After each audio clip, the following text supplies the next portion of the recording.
Can a critical value for a chi-square test be negative? So we looked at chi-square distribution earlier. It looks like this. And remember, one of the differences which chi-square distribution has from the normal and t distribution is that chi-square values start at 0 and they go all the way up to infinity. They are never negative, whereas the normal and t values can be negative. So no chi-square value can ever be negative, let alone a critical value. So not just the critical value, but no chi-square value can ever be negative. So no chi-square distribution, all values are greater than or equal to 100. No, all values are greater than or equal to 0, right?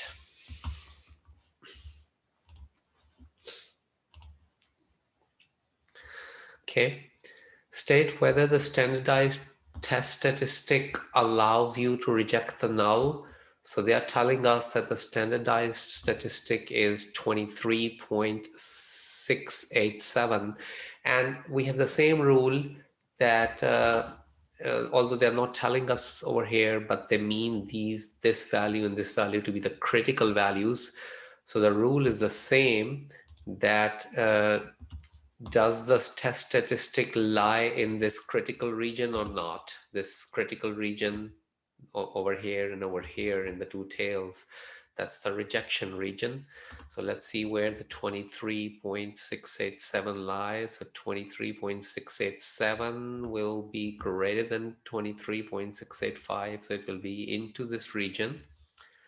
And therefore, it's in the rejection region, and we will reject the null.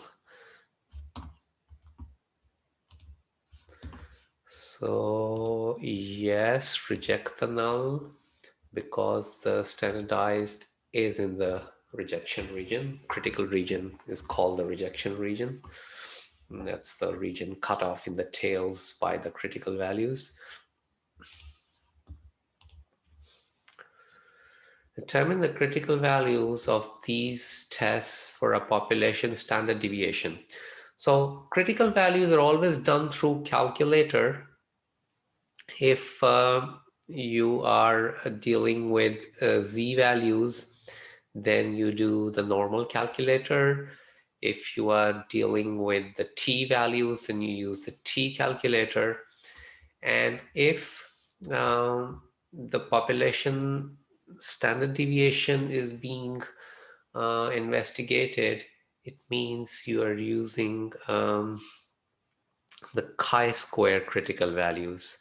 So standard deviation or variance correspond to chi-square calculator or chi-square critical values. If you're doing the hypothesis test, you will use the variance stats. And if you want the critical value for a standard deviation, you will use the chi-square calculator. And also they're giving it away by mentioning here that use the chi-square distribution table, although as before we will never use the table, we will use StatCrunch. But even if they don't give it away with the chi-square distribution word over here, if they talk about a test of population standard deviation or variance, then the critical values that are associated will be the chi-square values. So let's open the chi-square calculator, StatCrunch. So stats, calculator, chi-square, and degrees of freedom. So there's 16 degrees of freedom, 16, and it's a right tail test, so the inequality should be going this way for the right. And you see the shade also confirms that right tail should be with this inequality. It's the right area that is being shaded. and alpha is 0.1, so alpha is the area in the tail, the right tail, 0.1. Okay, 23.542.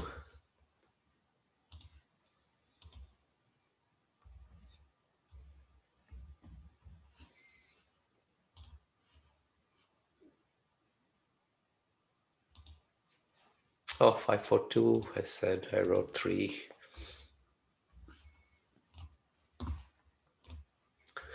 Okay, a left tail test, sample size 26. So where is that crunch? So now it's left tail, so change this to less than or equal to.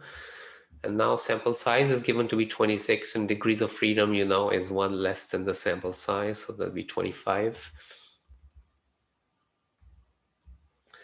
And alpha is 0.01, so alpha is the area in the left tail, 0.01. 11.524.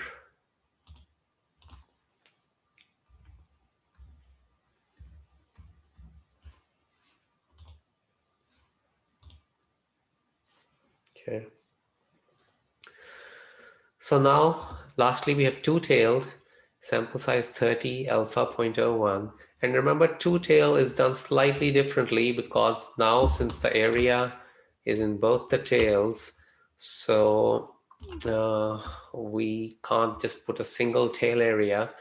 And therefore, what we do is we do the in-between, and then instead of using the alpha, the in-between will be 1 minus alpha. So 1 minus 0.01 would be 0.99.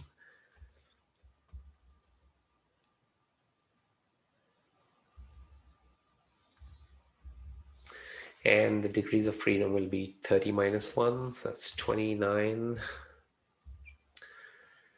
And now the two values are 13.121 and 52.336.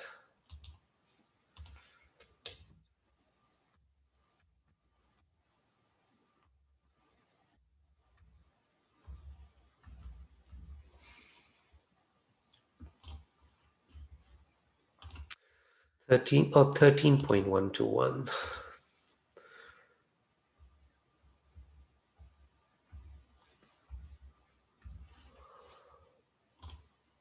Okay.